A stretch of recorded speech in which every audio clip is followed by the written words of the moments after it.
আমি আপনার জন্য খাবার এ ঘরে নিয়ে আসতে পারবো না। ঠিক আছে, ঠিক আছে, আপনাকে দিতে হবে না খাবার, আপনি কালকে চলে যান। আমিও কতদিন না খেয়ে থাকতে হয় আমি আমি নিজে দেখে নাও। অদ্ভুত ব্যাপার তো, আপনি তো দেখছি বায়ে গেলেও কাটেন, ডায়ে গেলেও কাটেন। ঠিক আছে, ঠিক আছে, আর কোনো কথা বাড়াতে হবে না।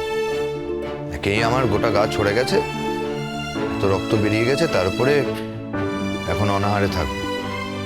অনাহারে থেকে অসুখ করবে, আপনার তাতে কি? আপনার ভালোই হবে। আপনার তো অবশ্য নতুন জীবন শুরু হচ্ছে কাল থেকে।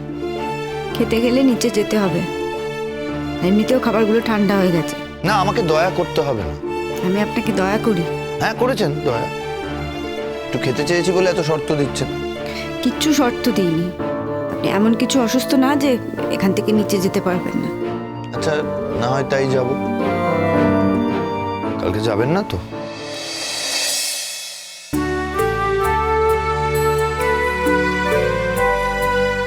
সরি, আমি আমি তখন কথাগুলো মন থেকে বলিনি। আমার রাগ হয়ে গেলে তো আমি অনেক কথাই বলে ফেলি, সব কথা ধরলে হয় নাকি? ওই কথাটা অনেক কথার মধ্যে পড়ে না সমুদ্রবাবু। আমি অত্রির মাথা খাচ্ছি, এই এত বড় কথাটা আপনি বলেছেন। না, তাহলে তখন আপনাদের আলোচনাটাই আপনি আমায় ডাকলেন না কেন? আমাকে তো বলতে পারতেন যে আপনারা সিনেমা দেখতে চান। আমি তো 3টে টিকিট কেটে দিতে পারতাম না? খালি নিজেরটাই দেখলেন, আর আমার যে কেন রাগ হয়েছে সেটা বুঝলেন। কেন রাগ হয়েছে আপনার? বাবা, এত কিছু বলার পর এখন আপনি জিজ্ঞেস করছেন কেন রাগ হয়েছে? বোঝেননি?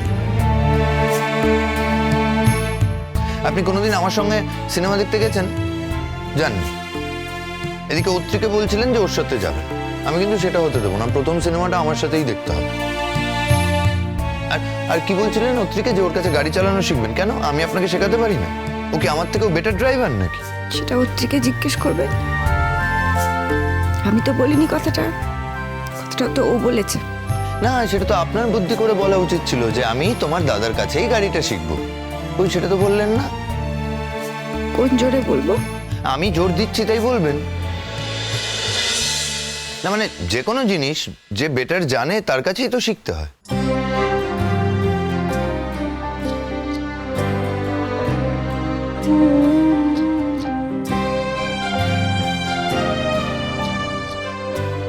মাথা ঠান্ডা হয়েছে এবার? বললাম তো আমার অন্যায় হয়ে গেছে, এবার কি পা ধরে ক্ষমা চাইবো নাকি? বাজে কথাটা কম বলুন। ও, অমনি এটা বাজে কথা হয়ে গেল। ঠিক আছে, আমি শুয়ে পড়ি। খাবারটা কে খাবে?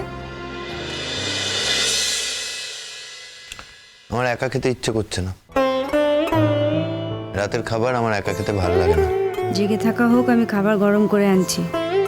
খাইয়ে দিতে হবে কিন্তু। আহ্লাদ। হ্যাঁ, তাই এরকম তো নয় যে আমি শুধু আমাকেই খাইয়ে দিতে বলছি। আমি জানি যে আমার জন্য খাবারটা আনবে সেও কিছু খায়নি, কিন্তু সে জানে না যে আমিও তাকে খাইয়ে দেব।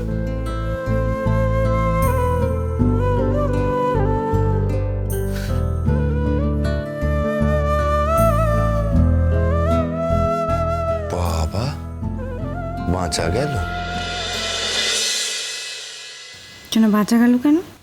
না, এই যে আপনি হাসলেন, তার মানে আপনি আর রাগ করে নেই, আর তার মানে আপনি কালকে চলেও যাবেন না।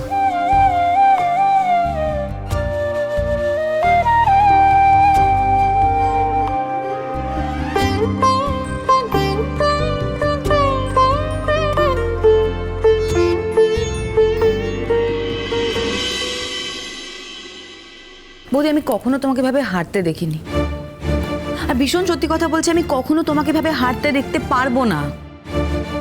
একদম ঠিক কথা বলেছো শাহনাদি। দিদি ভাই যদি একবার মাথা নিচু করে হাতটা স্বীকার করে নেয়, তাহলে কিন্তু মাথা উঁচু করে আর কোনোদিনও দাঁড়াতে পারবে না। আরে বাবা, যাদের হেরে গিয়ে মাথা নিচু করে এই বাড়ি থেকে চলে যাওয়ার কথা ছিল, তারা এখন ছড়ে ঘোরাচ্ছে দিদি ভাইয়ের উপর। আর সব থেকে বড় কথা, বলে তুমি ভাবো দাদা কিভাবে পাল্টে গেল। দিদি ভাই কিছু করো দিদি ভাই। ও করব। কিন্তু কি করবে বলো তো দিদি ভাই, দিনের পর দিন তো পার হয়ে যাচ্ছে, আর প্রত্যেকটা দিন দাদা একটু একটু করে মোল্ড হয়ে যাচ্ছে। এই দাদাকে তো আমরা চিনতে পারি না শাহানাদি, হ্যাঁ তুমি চিনতে পারো দিদি ভাই? আর ওই দুজন ভাবে ভাবে প্রত্যেক মুহূর্তে বুঝিয়ে দিচ্ছে যে তুমি হেরে গেছো।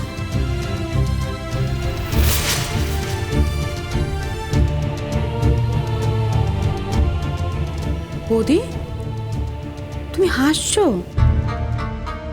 মানে বাড়িতে এত বড় একটা পরিবর্তন ঘটে গেল, তা সত্ত্বেও তোমার হাসি পাচ্ছে? কি করে পাচ্ছে গো? মানে আমি তো এখন বুঝতে পারছি যে বাড়িতে তোমার কথা কোনো দামই নেই।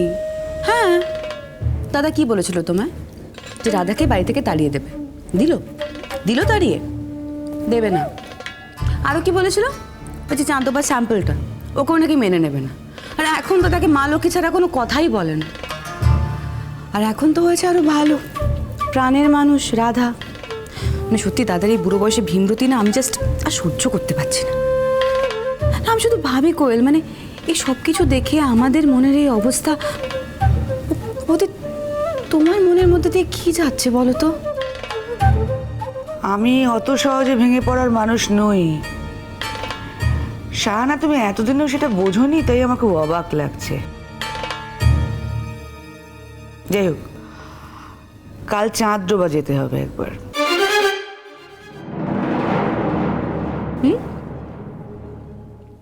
চাঁদোবা?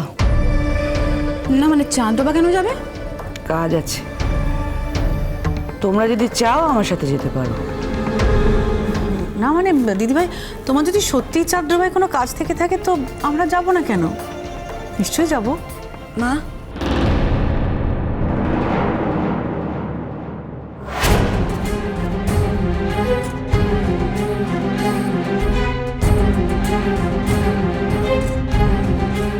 কি চাই এখানে? না বলছি, তোমরা এই বাইরে থেকে খাবার আনিয়ে খাচ্ছ দেখছি। মানে আমি বাড়িতে যা রান্না করেছি আমি একটু কি দেবো? না মানে আমার সব রান্না হয়ে গেছে, তার মধ্যে আজকে ওই লাউ চিংড়ি করেছিলাম, তাই ভাবলাম মানে আপনাদের কি একটু দেবো, খেয়ে দেখবেন? আমার বরকে মাথায় হাত বুলিয়ে বশ করেছো তার অসুস্থতার সুযোগ নিয়ে, তাই বলে যে আমাকে বশ করতে পারবে? হবে না। তোমাকে চিনতে তো আর আমাদের বাকি নেই, তাই না? এই তুমি কি ভেবেছো? তুমি কি রাজ্য জয় করে ফেলেছো নাকি? দাদাকে তো তুমি আর বেশি দিন চেনো না, তাই না? দাদাকে তোমার পক্ষে চেনাটা সম্ভব না। দাদা তোমাকে মাথায় তুলেছেন তো, এই দাদাই একদিন তোমাকে লাথি মেরে ছুঁড়ে ফেলে দিতে দেরি করবেন না। তেমন দিন যদি আসে তখনও না হয় সেটা মেনেই নেব কাকিমণি। আমি বুঝবো যে একদিন বাবা আমার ব্যবহারে, আমার কাজে মুগ্ধ হয়ে আমাকে মাথায় তুলেছিলেন। আবার নিশ্চয়ই আমার ব্যবহারে কোনো ত্রুটি হয়েছে, যার জন্য বাবা আবার মাথা থেকে নিচে ফেলে দিয়েছে। তখন আমি কি করব বলো তো কাকিমণি? আমি না আমার ওই বাবা কেন মাথা থেকে নিচে ফেলে দিলেন, আমার কি ভুল হলো, সেইগুলো তখন সংশোধন করার চেষ্টা করব। এই যে মেয়ে, তুমি যাও তো এখান থেকে, আমরা কাজের কথা বলছি এখানে, প্লিজ যাও।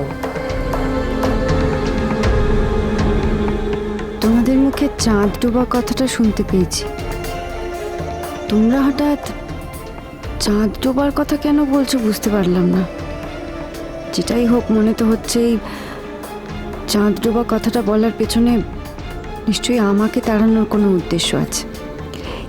এই বাড়ি থেকে আমি সেদিনই যাব যেদিন একজন আমাকে তাড়িয়ে দেবে, তার আগে নয় মা।